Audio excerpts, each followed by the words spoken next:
Okay, so you're done sampling, or you think you are. You can verify that by pulling out your handy scale and seeing how much you've actually collected.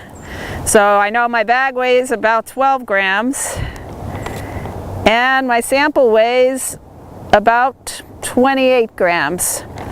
So 28 minus 12, 14, no, 16. So I've got 16 grams of sample here. So I should go and get 4 more grams because I'm aiming for 20. But let's say I've gotten those 4 grams and I've come back and I've got my full sample. It's time to seal the sample and label it. So the first thing I'm going to do is I'll take my glove off and I'll bring this back home with me so I don't litter the plot. And then you can push the air out like that, or you can use your knee. And then I will take, with these bags, I'll just fold them over 3 times like that. And I'm not worried about touching the bag at this point because it's the inside of the bag we want to keep clean, and we've done that.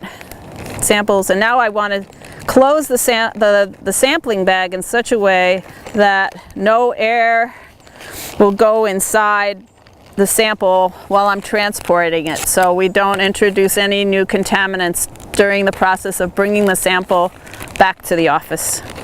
So I'm going to seal up along the edges like that. Any area where air could go in, I'm going to seal off. And notice I've got no wrinkles here.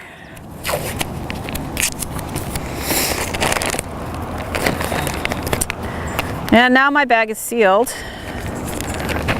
And I'm going to label it. So the important things to put on your sample bag are, first of all, the plot number. So this is our plot 125, so I'm going to write that. And then you want to write the sampling date, just in case you got the plot number wrong. You can go back and see, was I there on that day? So I'm going to put today's date.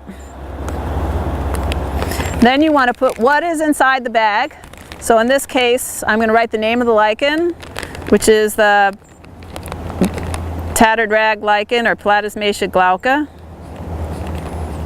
Write that. And then I usually record the substrate so I know what did I collect this off. In this case, it's Doug fir branches. And then I'll write whether the lichen was dry or damp or wet. And this is really important. If the lichens are all damp, just even a little bit, you're putting them in a sealed bag, they will rot very quickly. So you need to make sure that if your lichens are damp, that you mark that on your bag, and that on the way home, when you get back to your vehicle, put the samples in a cooler with ice to keep your samples cold, and then later you'll dry them in the office. So I wouldn't leave your samples without drying in the cooler for more than, let's say, 5 days, but if you can get them dry in 1 day, that's better. So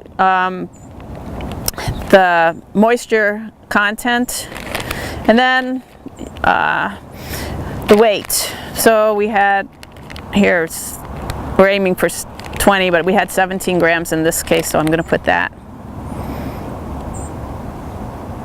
Okay, so you're done labeling the bag. Yeah.